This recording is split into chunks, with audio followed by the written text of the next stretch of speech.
Hi, everybody, and welcome back to another amazing presentation. I'm super pumped and super excited to have with us right now Jack Paxton, who is the founder of many very successful companies when it comes to online digital marketing and promotion. He is the founder of Top Growth Marketing, of Viper.io, at Hi.page, and also Be More Matcha. Jack helps companies scale using paid ads, Facebook, Instagram, Google, and so on. And over the close to 10 years already now, he's started Top Growth Marketing and accumulated over $200 million plus in profitable ad spend. And he'll explain to us what that actually means for people who don't know what that means. He's also worked with small startups to large brands, managing spends from $100 a day to $100,000 a day. All right, you heard that right. He is not joking when it comes to this. So after identifying the power of virality, sharing and incentivizations, he then co-founded Viper.io, which is a viral marketing tool that lets marketers run the most viral contests, giveaways, and reward programs. And his latest project is Hyax, a design-focused funnel and course builder. So if you're looking for a structure, a program that you can have to create your courses and have a funnel, then Hyax would be something that you would be very interested in. So everybody, let's say welcome to Jack. Thank you so much for saying yes to our presentation, Jack. No worries. Thank you so much for having me, Eugene. Yeah, absolutely. And so the title of your presentation is Scaling with Ads, Influencers, and Giveaways and Unique Economics. So and also profitable scale or scaling your online e-com business. So let us know, what is this whole thing about? Because some people would get totally scared when they would hear about spending thousands of dollars per day for whatever they're doing. I've been spending $1,000 per day on ads, for instance, when I'm running summits. And so for some, of course, for me a year ago, this would be like, over the moon kind of expense. But as you get into building something up, it's not such a big amount anymore. So, give us a little bit of a context here. How can we learn to do what you do, or how can we find services or companies who can help us with that? Yeah, sure. So I'll dive in because I've got a few slides that I'm going to go through as well. But essentially, it doesn't happen overnight. So a lot of these brands, it's a combination of, setting up a good foundation and then following practices that are continually improving the right metrics. So today, I'm going to kind of take you through setting that foundation, what you should be focusing on if you are getting started. Also, maybe some examples on what you can do if you're doing a digital product, maybe a course, or even if you're doing like an online service. Because I know we chatted a little bit before this to talk about how to maybe get more bookings for an online service, or how to get more course signups, that sort of thing.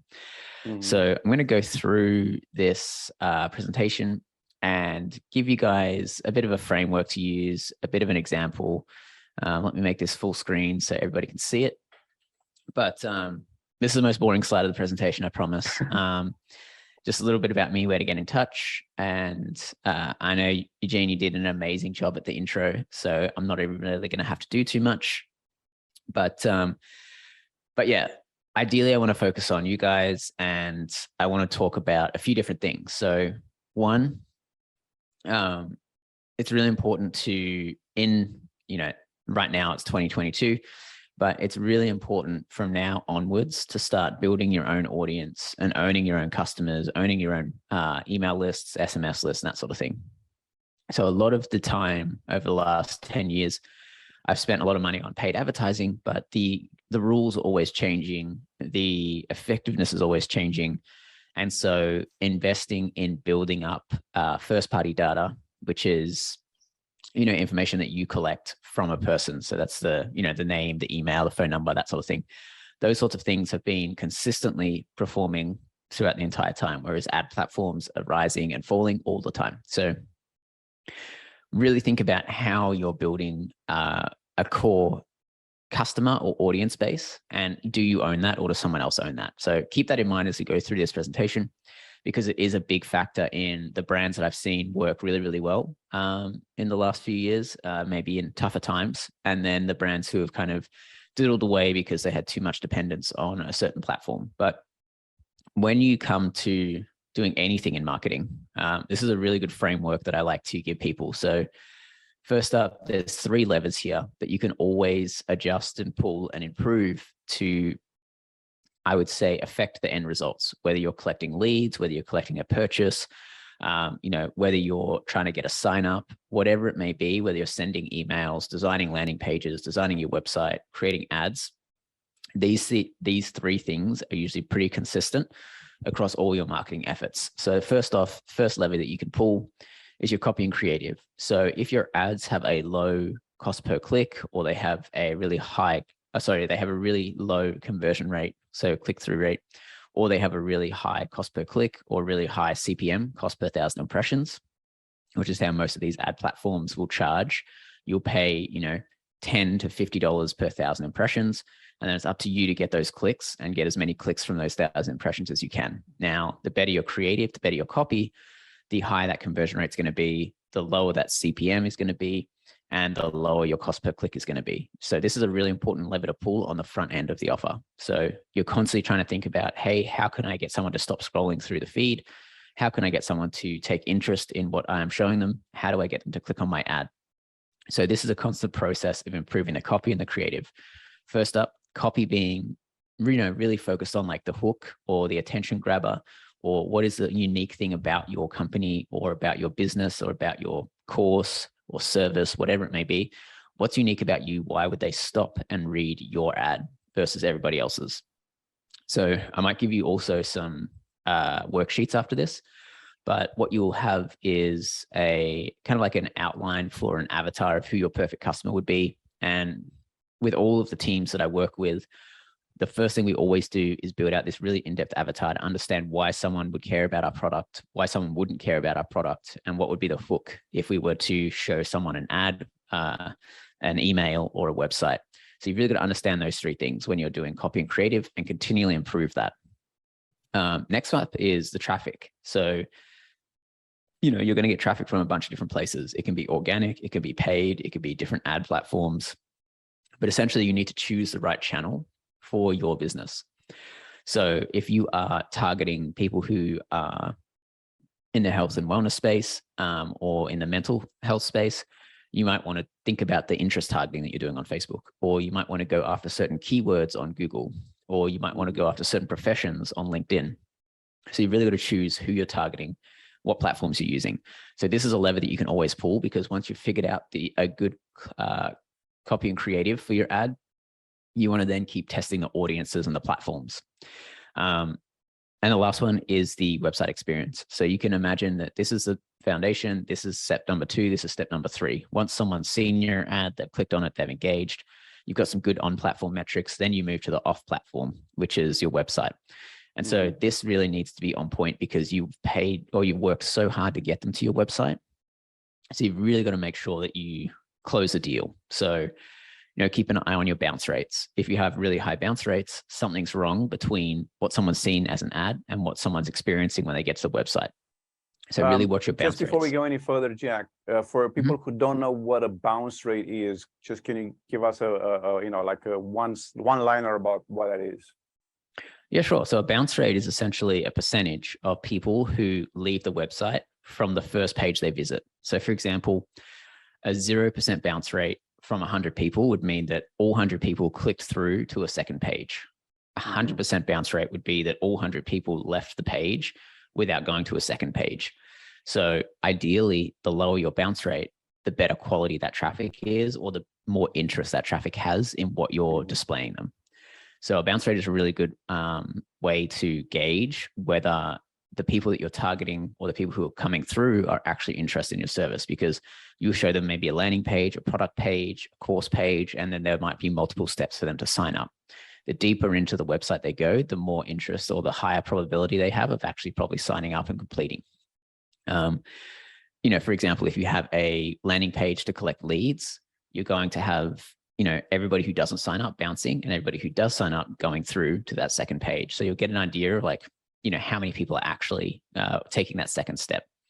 Mhm. So that's really important. And I like to put that framework just in place so that everybody can understand, those 3 things that they can do every week to continually improve. Because a lot of people are like, hey, where do I start? How do I improve this? This isn't working. I always say, go back to those 3 things. Always try and brainstorm some ideas to improve one of those 3 things, and you'll start seeing improvements. The other thing, improvements happen week over week. They don't happen overnight. So just keep at it, keep improving week over week on those 3 things, and you'll eventually get to that, click-through rate that you need, conversion rate that you need, cost of traffic that you need, all that sort of fun stuff. Now, not all traffic is equal. So if you are familiar with a little bit of marketing, you might understand top of the funnel or bottom of the funnel, or you might understand hot, warm, and cold traffic. So top of the funnel, the best way to explain it is it's people who don't know who you are. They don't know your brand. They've never been to your website. They've never seen you before. People at the bottom of the funnel usually know who you are. They maybe have gone to your website once. Maybe they've engaged with your socials, but they know who you are. So the goal of the top of the funnel is to get cheap, high intent traffic. So this is done by contest giveaways, quizzes, viral videos, high performance content, lead magnets, all that sort of stuff. So you're really trying to just offer value at the top of the funnel. You're not trying to be like, hey, buy my product, because you need to give them some value in exchange for them to pay attention to what you're saying. You also need to give them some value for them to actually, want to give you their time, because everybody's got a very small amount of time that they can give, and everybody's competing for that time.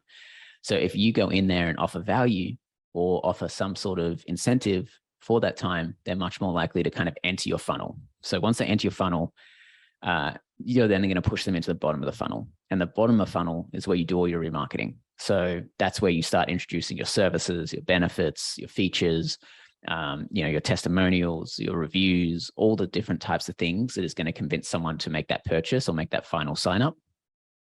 That's going to happen at the bottom of the funnel. The top of the funnel, your main goal is to be like, what can I offer all these people that have no idea who I am? What can I offer them for them to take, notice of me and click through my ad, my post, my email, my website, whatever it may be. So to keep that in mind as you're going through, we're going to give you a few examples of how you can kind of craft something at the top of the funnel. But if you have a course, it might be free chapters, it might be free downloads, free calculators, free worksheets, it might be free consultation session. A lot of the time we've also seen, giveaways, because that's what we kind of built a tool around. But doing giveaways really helps getting a lot of reach, exposure, email and SMS numbers or phone numbers. Quizzes are a really good way because people are always curious. They're always like, okay, well, what personality type are you? Do you have this one trait, or is this, which character you most alike? There's all these different types of quizzes that people will take to try and find out more about themselves, or try and figure out, are you a productive person or not? Take this quiz. So you can create these kind of hooks that are going to encourage people to, lean into curiosity. Viral videos is a big one. This is very hard to do, but it is a great way to open that top of the funnel. So viral videos or viral content, it's very hard to engineer, but if you do have a piece of content that gets a lot of shares, and viral is essentially a lot of people sharing that video or content. So the shares is what you get earned impressions from. And a viral video just means you have a lot of earned impressions. And then high performing content is essentially, really valuable blog posts, lead magnets, all that sort of stuff. So stuff that people will also share. Your goal is to get people sharing your brand or your person. I suppose personality. I don't even know what to call it. Your personal brand. Yes. It's ideally to get them to be sharing with everybody they know what they've found out about you or what you're offering. Bottom of the funnel is focusing on the conversion. All right. So when you are looking at the key success metrics, top of the funnel, you're really focusing on cost per click, cost per lead, bounce rates. Bottom of the funnel, you're really focusing on optimizing to ROI, return on investment, or marketing efficiency, your ROAS, return on ad spend, or CPA, cost per acquisition. Because these are all monetary related, these are all top of the funnel, and they are, quality of traffic related or audience building related. Okay. So how do you build a scale? So a funnel to scale it. So as we were talking about the top of the funnel and bottom of the funnel, there's these different stages that people will go through. So these are 5 levels of awareness, and this is kind of how it fits in to the hot and cold traffic or top and bottom of the funnel traffic. So you've got to think, when somebody is unaware of who you are, you need to be telling them stories, secrets, industry trends, the quizzes, the giveaways. What are you going to tell them that's going to pique their interest, pique their curiosity, get them interested in you? Once they're kind of aware of you, or they've kind of, taken that first step of learning more, then you can start introducing the problem that you're solving. You can show them the benefits and all those sorts of things, the features, whatever you may have that maybe other people don't have, or all the benefits and features that people really like about your product or service. And then you can talk about how you have the solution, showing proof of this. So this is like examples, this is case studies, this is maybe stats or statistics about, the success rate of your students or success rate of your clients. You've got to show proof that your solution works better than everybody else's. And at the bottom of the funnel, which is the highest part of conversion rates, you really wanted to show your pricing discounts for people who are really deep in the funnel who haven't purchased. And that's where you're really trying to be like, hey, you have all the information, just pull the trigger. So this is a really good chart. How do you distinguish, or how do you differentiate where is someone in your funnel? Because basically everybody is saying, hey, how can I sell more? How can I reach, or, let's put it, because we are in this world of, helping therapies, and people say, how can I help more people? And because I have the knowledge, I have some amazing methods that can help people with their problems. How do I know how or what to say to different people depending on where they are in this funnel? And how do I differentiate if they're here or here? Yep. So first off, the top of the funnel is really important, because the bigger your top of the funnel, the bigger your bottom of the funnel. So if you're going straight to the bottom of the funnel, the problem is you haven't filled the top of it. So it's very hard to make a lot of money from a very small bottom of the funnel. So you've got to think about this top of the funnel and how do you keep scaling that? Now, in terms of knowing where each person is at this stage, this is, for example, when you're using ad platforms, you can create audiences. So, this unaware is going to be all interest-based, or it's going to be keyword-based or something like that. As they get further down the funnel, you can then start introducing custom audiences or remarketing audiences. So once someone's engaged with you on social, they might be in the warm stage. They haven't quite visited your website, but they've engaged with you somehow. And then the bottom of the funnel might be all website remarketing. So that might be, people who visit your website, visit your product pages, maybe started checkout but hasn't completed it. So you really do a lot of this segmentation through audiences. So that's kind of how you want to segment or separate out this. The other thing is, if you're doing email marketing, which is usually, I like to suggest people split up their acquisition between 30% email, 30% ads, 30% organic, and then 10% floating. If they're on your email list, you can also start looking at the segments for the engagement. So have they opened your emails yet? Have they clicked on your emails? And you can send different emails based off different engagements. So that's how you kind of push people down through that funnel. This is kind of just a quick dashboard view of the things that you should be focusing on. Bottom of the funnel is the ROAS. Top of the funnel is the cost per click, link clicks, that sort of thing. And I'll go over a little bit more later. Okay, this is just an example of why you need to separate out what you're looking at when you're running top of the funnel campaigns and bottom of the funnel campaigns. So you can see here, all the remarketing campaigns, their cost per click is actually quite expensive. And our goal for the bottom of the funnel is ROAS, remember, return on ad spend. And when we're running a top of the funnel campaign, so for example, a contest here is in this example, you can see we're actually not even focusing on ROAS here because we're trying to focus on the top of the funnel. So our main metrics are cost per click, click-through rates, and CPMs. So you can see how the different metrics need to be optimized to when you're running top of the funnel campaigns versus bottom of the funnel campaigns. So top of the funnel, we're really focusing on getting that CPM down as low as possible. We're focusing on getting that click-through rate up as high as possible. We're focusing on getting cheap quality traffic, so a low cost per click. But at the bottom of the funnel, we don't really care that these are really high CPMs or that the click-through rates are really low. All we care about is the return on ad spend. So I see a lot of people make this mistake. They try and focus their entire ad accounts on bottom of the funnel.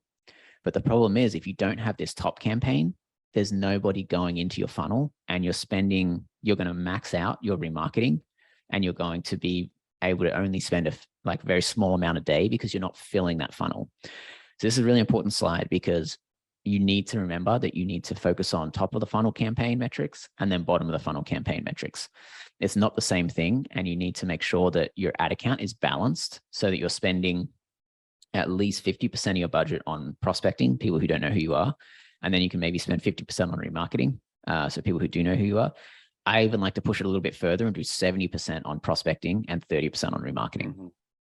And so basically, when you say prospecting and remarketing, for people who are new to this, basically is like, hey, get as many eyeballs to see your ads, and then get as many clicks and eyeballs to your website, and push the bulk of your investment in ads on that. And because some people will purchase, some people won't purchase, but then have 25, 30% on retargeting them with different ads. But now you don't have a giant pool to collect from, but you actually are retargeting those who have already visited your website but did not purchase. Correct. Yeah. So prospecting, nobody knows who you are. This would be the first time they're ever seeing you or your brand. Remarketing is they've engaged with you somehow, but they haven't purchased. And then retention. So you've got prospecting, remarketing, retention. Retention is profit maximizing. So that is like someone's already purchased, but how do you get them to purchase again? How do you get them to purchase one of your other products? And you're really trying to increase the value that you're squeezing out of that customer. Now, I like to suggest that retention is mostly done through email and SMS, just because it's a much more cost-effective way of getting someone to make a second purchase. Having said that, you can run ads to it, but it's a good idea to make sure that your prospecting and remarketing is working first on the ad side before you start spending on retention. Retention should be focused on kind of like email and SMS, because that's the best way to get a very cost-effective ROI on that person once you've already got their information. Okay, so this is a quick example of a post that sort of, I suppose, went viral, if you want to call it that. But, health and wellness brand looking to build their email list and generate a lot of sales. The goal here was that the hook was to, do this big gym giveaway, focusing on gym junkies. And once they entered the giveaway, they would give over their email, their phone number, and then they would also have the bonus actions of sharing and commenting and liking this post. And so that helped create this cycle of people signing up, them going and sharing the post, more and more people seeing that post, more and more people signing up. So you create this kind of continual loop of people entering and sharing. Now, this is really important because social validation is one of the secrets to having a successful ad account on Facebook and Instagram. The more social validation you have on your ad, the more likely someone is to stop scrolling and take note of your brand. So if you're scrolling through Instagram or Facebook and you see a post that has 0 engagement on it, you're probably just going to keep scrolling through. You're like, there's nothing to see here. Whereas if you're scrolling through and you see a video of, let's say, one that I see all the time is the chiropractor cracking someone's back. Yes. And you see there's 3 or 4 million views on this video. You're like, oh, wow, this must be impressive. I'm going to watch this.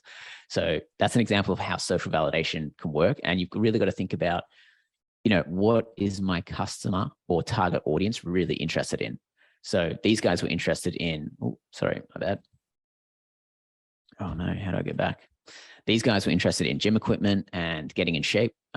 You might have a different interest for your target avatar. And this is why it's really important to set that foundation and really understand who your customer is.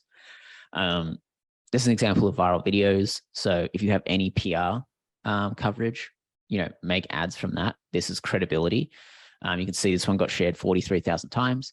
It is on the Today Show, but if you have any kind of, news that you've been featured in, publications you've been featured in, all of that helps add credibility and adds trust. So, use that on landing pages, use that in ads, try and leverage that content as much as you can. This one here is an example of kind of like an informational video. So it's comparing the cost of something. So price comparison or feature comparison to the old way versus the new way is always a really good tactic for creating a video that people are willing to share, or, it's like uncovering a secret of the industry, for example. So this one got shared 70,000 times and, watched 32 million times. So you can see these types of pieces of content aren't really sales focused. They're actually focused on grabbing people's attention and getting people to share this like interesting fact or interesting thing. So that's an example of top of the funnel. If you have, the time, going into influencer marketing is a really good way to also create a good top of the funnel ad or post, because people are very skeptical when a brand or a person is promoting themselves. When someone else is promoting a brand or a product or a service or a person, people are much more likely to take that opinion, because if I say, hey, my course is awesome, you should take it, everybody's like, yeah, of course he's going to say that. It's his course. Yeah. But if, Eugene says, Jack's course is amazing, you really need to take this, everybody's like, Jack's oh, wow. course is really amazing. No BS there. He is very amazing indeed. So, it's much more likely that someone is going to listen to an influencer or a third party versus the actual owner.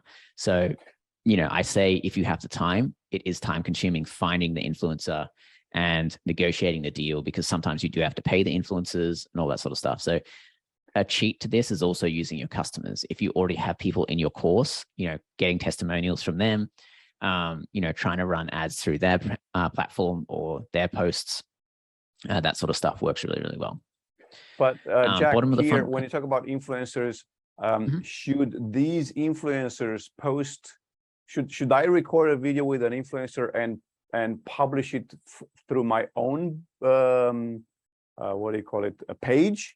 Or should I actually have the influencer make that video and they publish it on their page? Yeah, so ideally you want to do both, but it works a little bit. The effect is much better if the influencer is creating a video and posting it from their page, because that looks much more legitimate than, you posting it from your own page. So short answer, do both, because it can't hurt to do both, but you're going to probably get better results from the influencer posting it. And what you can do is you can actually request access to that person's page and then boost that with your ad budgets, which works really, really well.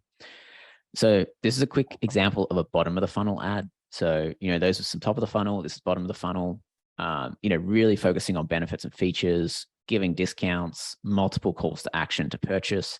Obviously, you're going to want to tailor this to your product, service, or course. But, you can see how this is a lot more kind of bottom of the funnel and call to action focused than the previous top of the funnel ads. The other thing that a lot of successful brands do really, really well is they sell in the comments. So, this post, for example, had 193 comments, and the brand is actively going through those comments, responding and getting people to go to the website, go and make purchases, answer questions, engage. So it's really important that you kind of get I would say either do it yourself or a community manager to engage with everybody who's commenting on your ads or your organic posts, because you can do a lot of selling or a lot of like lead nurturing through that engagement. And that's how you build a relationship with those customers that then turn into loyal customers. Ad copy, this is just a quick little trick to use. Any place you've been featured, use that as a testimonial. Any customer who's had a good experience, use them as a testimonial. And that can be your first ad for the bottom of the funnel. Just literally someone else's words in a testimonial view. If you can get video testimonials, even better. Do that. That's a good bottom of the funnel strategy. Ad creative, I know this stuff is pretty self-explanatory. I know you've probably heard it a million times, but creating video is really, really important. really leaning into stories and reels right now. I think all the platforms are favoring the kind of like portrait-sized creative. So really focus on that. Choose your platform. So, there's a lot of organic opportunity on TikTok right now. So a lot of people are doing really well with organic content on TikTok. You've just got to think, how can I create an offer or a hook for that so that people watch that content and actually go and take that next step? Okay, now I'm quickly going to go through a little bit about the contests and giveaways. And also, Eugene, if you have questions as I go through or stuff that you want me to specifically narrow in on. I will. I mean, I do have a lot of questions, but I don't want to, I already jumped into your flow. I don't want to, take you completely off it, but giveaways, I mean, this is kind of, for me, it's kind of like the holy grail. So I have a lot of questions about that in particular, for sure. Yeah. And just before I jump into that, so, it's a bunch of different ways that you can repackage this to fit your brand or your audience. So giveaways and contests are just easy because everybody understands that concept. You can start looking at referral programs. If you want to look at kind of incentivizing existing people to share. Loyalty programs is essentially just kind of really rewarding the people who are your top customers. Same with ambassadors. These two are very similar. Ambassadors are usually content creators though. Loyalty programs are usually customers. User-generated content, super important. So focusing on collecting user-generated content. If you can create an automated flow for that, like once someone becomes a customer or once someone signs up to a course or a service, 15 days later, you send them an email to say, hey, submit some content for this free X or this extra X. You can create that user-generated content, which you can then use in ads. Milestone contests are really good. You'll see this in like newsletters. So like the Morning Brew is the most, I think, notorious one to do the milestone contests, where as they collect more points or refer more people, they unlock bigger and bigger prizes. Waiting list is great for people who are launching new products, brand, or course. You can build that hype before you actually launch something. And a leaderboard is really good for gamifying competitive niches or competitive audiences. So, the person who collects the most points ends up winning. We see this a lot in kind of like the gaming industries. But these are all the different ways you kind of incentivize people. Sure. Let me ask you about the user-generated content. What have you found to be like the best way to get user-generated content? Is it like images, videos, written testimonials, something else? What would you say works best? I don't know. I'm guessing depending on the market that you are in.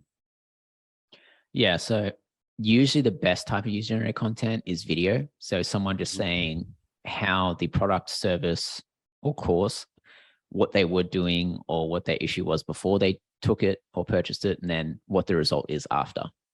So that kind of like before and after creates a lot of conviction for people who haven't bought it yet to be like, okay, well, if it worked for them, it'll probably work for me.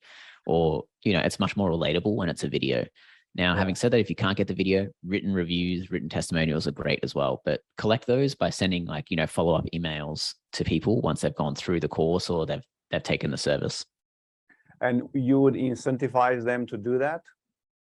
Yep. So you can incentivize them with a discount on the second purchase, a free something. So it might be a free gift, whether that is a digital gift or whether it's a, consultation session or it's a free session or something like that. It's worth giving away that incentive to get that actual,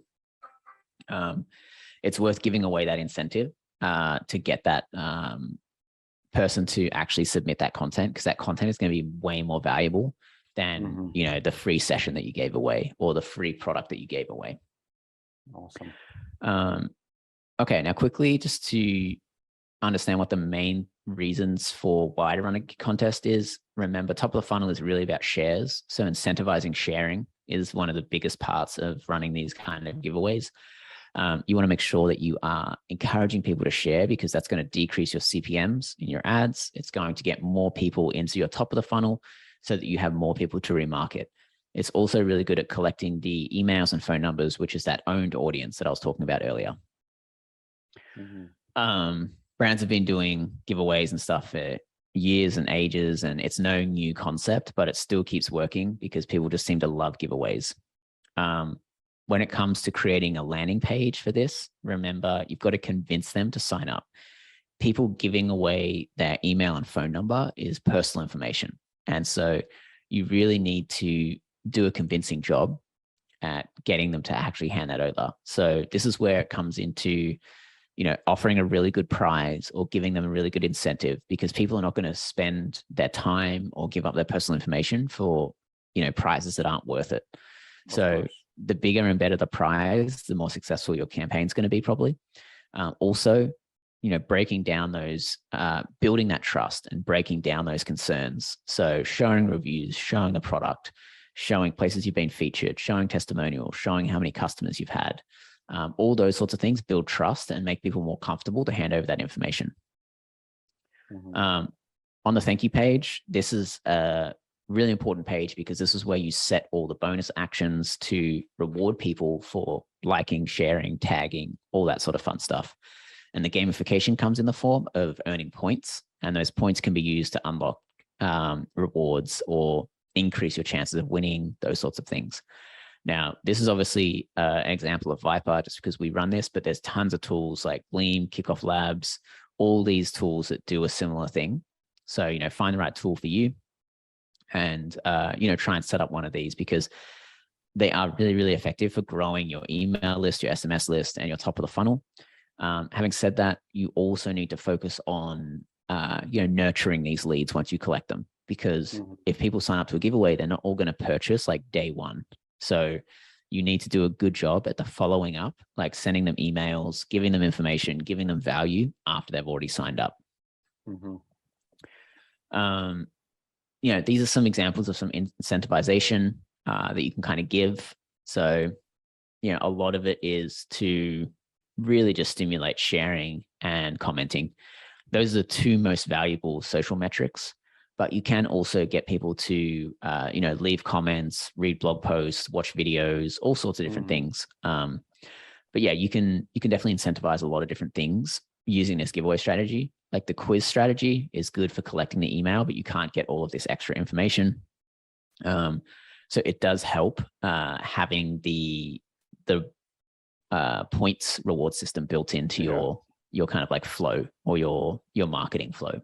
And can you like chain several things together? Like, I don't know, I'll do a quiz and then I collect the lead, but then I say, hey, you know what? If you want to promote this program or product or event, then you get to watch some of the lessons in the course for free. And if you promote it even more and more people are signing up, then we'll give you an extra, I don't know, a meditation. And if you get, so many more people, then you'll be at the top and you can actually join the class for free or stuff like that. So you can like scale up from one way or from one type of, let's say, a viral contest to another.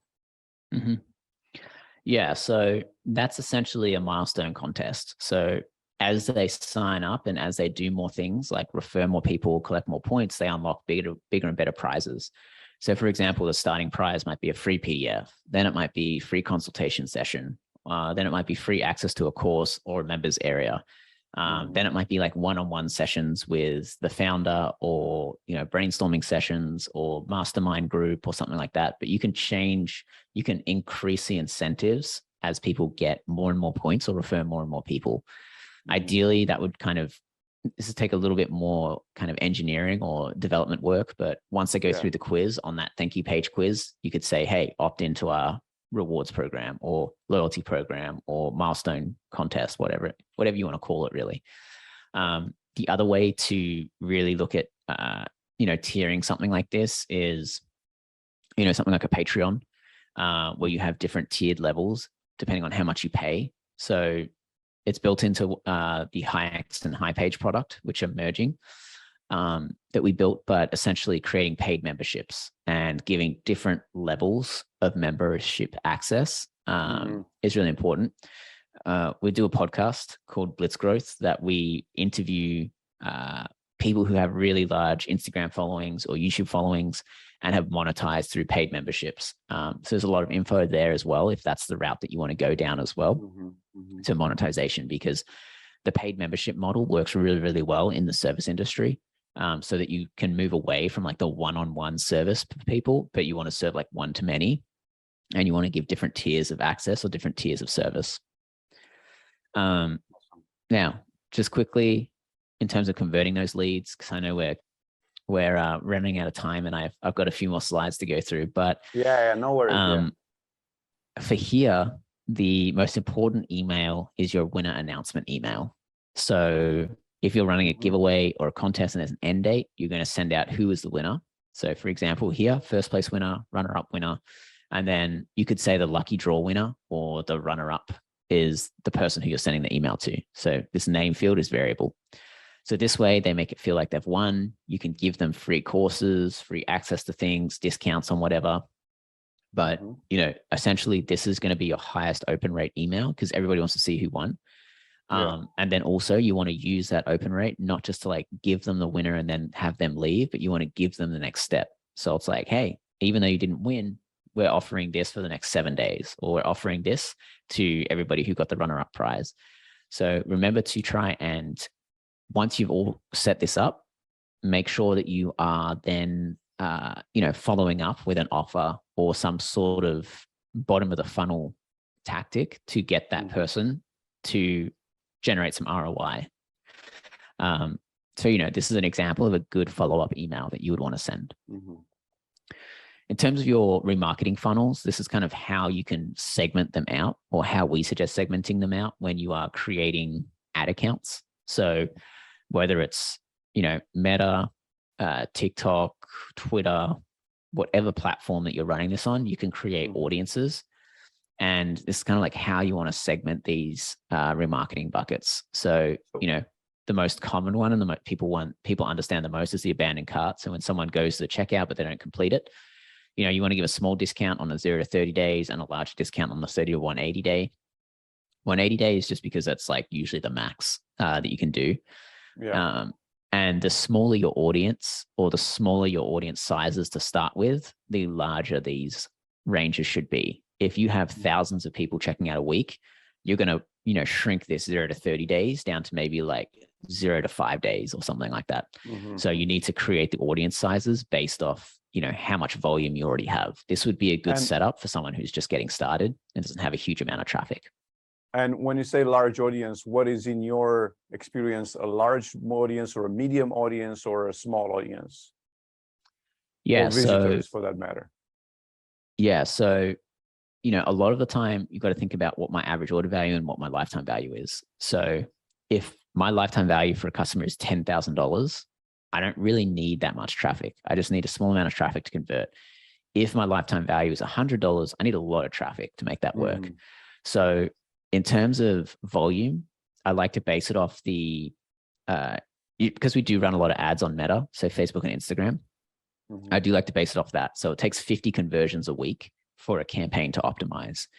So if I'm running a remarketing campaign, I want like at least 50 people completing a purchase every week. So that would be a good audience size. Less than that is a smaller. Higher than that is a bigger. Okay, gotcha. Okay, so that was the breakdown. So this was the breakdown of website remarketing. And then this is the breakdown of social engagements remarketing. Again, you can pretty much do this on any platform. I just use Meta as an example because this is where most people spend their money. But breaking down the social engagements, so people who engage with your Facebook, people who engage with your Instagram, people who engage with your Messenger, break these down. And again, make the audience sizes relevant to your size of customer or traffic volume. But this would be a good starting point. Email remarketing.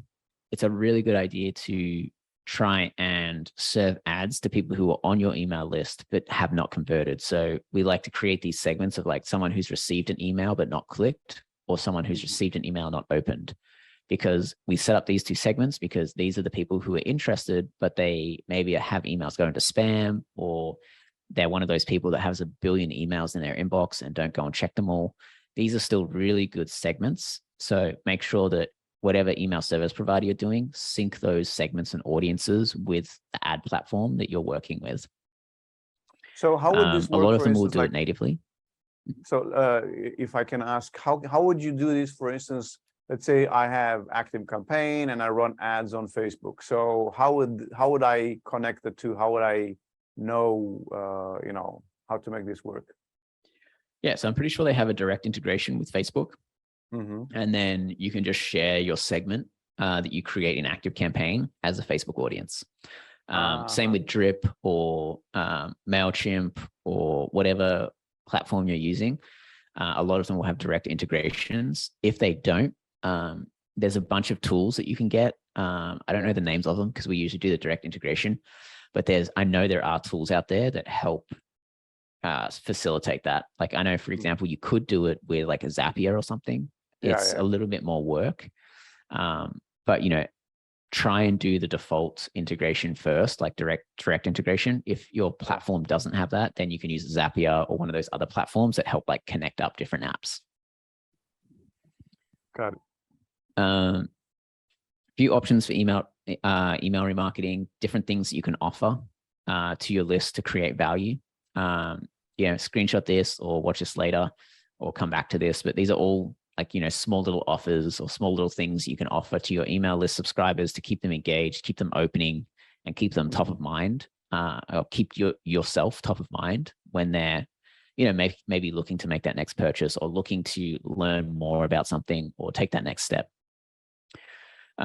Customer journey, this is a little bit more advanced. This messed up a little bit up here, but understanding your top of the funnel versus bottom of the funnel is super important, and your attribution. This is a main thing to look at and understand when you are running ads and looking at attribution. So just keep in mind that most ad platforms will show you results based off the last click attribution. So this is very conversion focused and very conservative as well. What this means is that the last platform that person came from to your website will get attributed that sale. So when you look at Google Analytics, when you look at any of your ad platforms, all of them default to last click. Now, first click is where top of the funnel. So this is growth orientated. This is where all of the people are discovering your brand.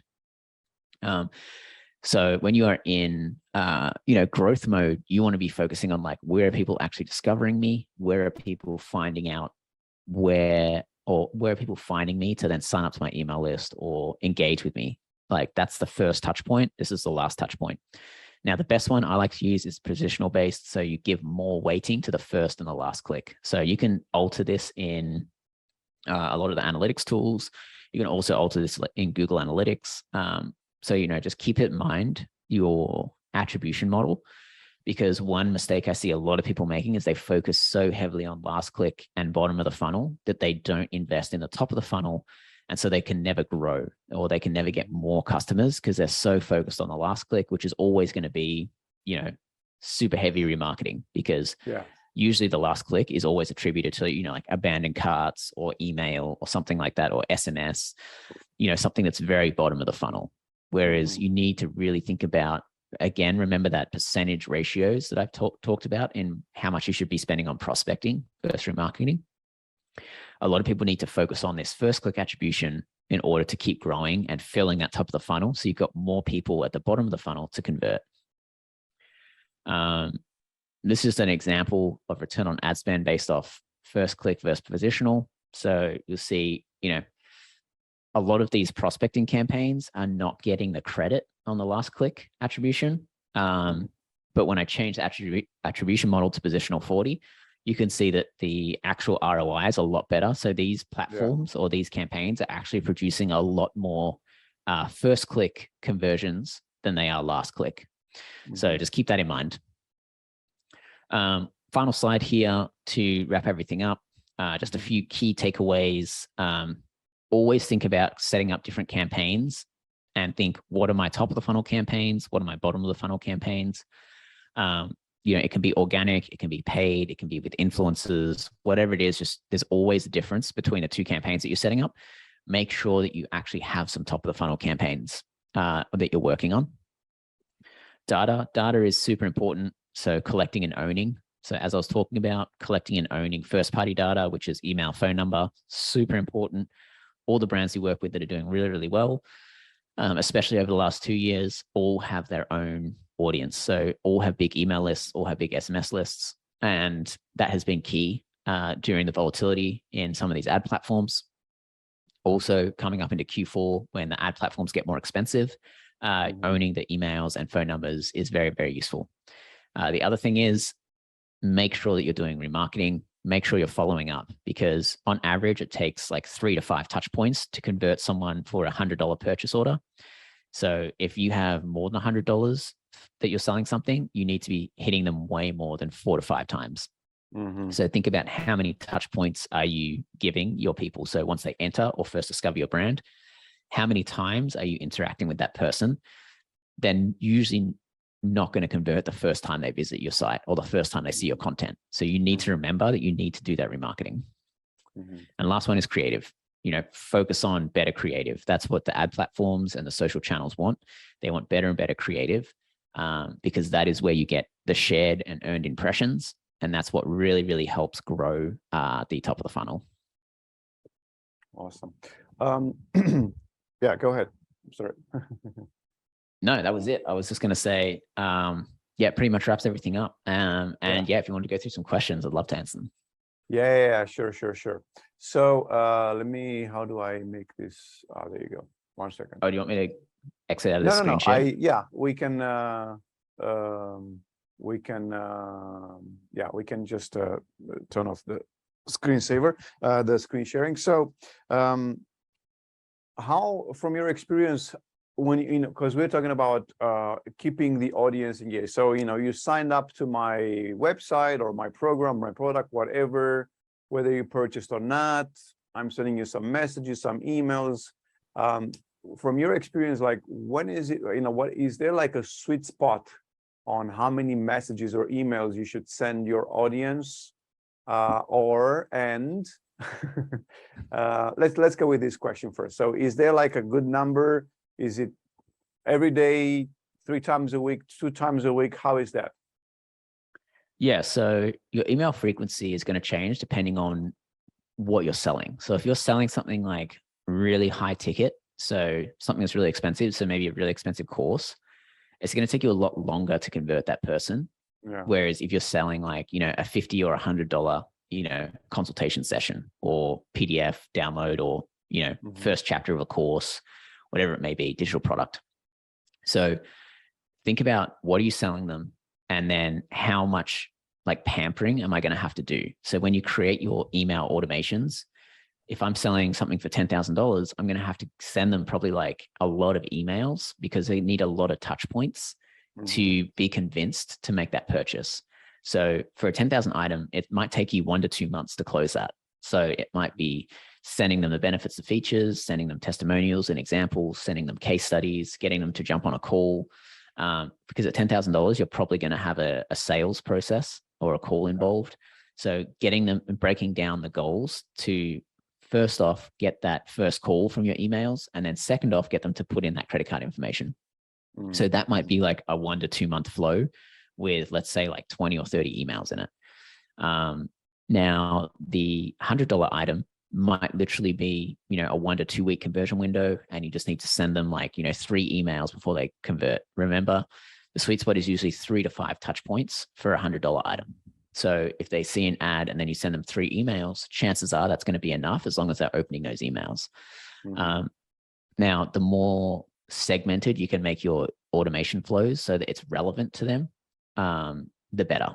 So for example, if you send them something that's really related to what you're selling or something that they've asked for, you're going to have a much higher chance of them opening that email and taking action. If you're just sending them like a blanket email with like no value, then chances are they're probably not going to convert, and you're going to need to do a better job at remarketing.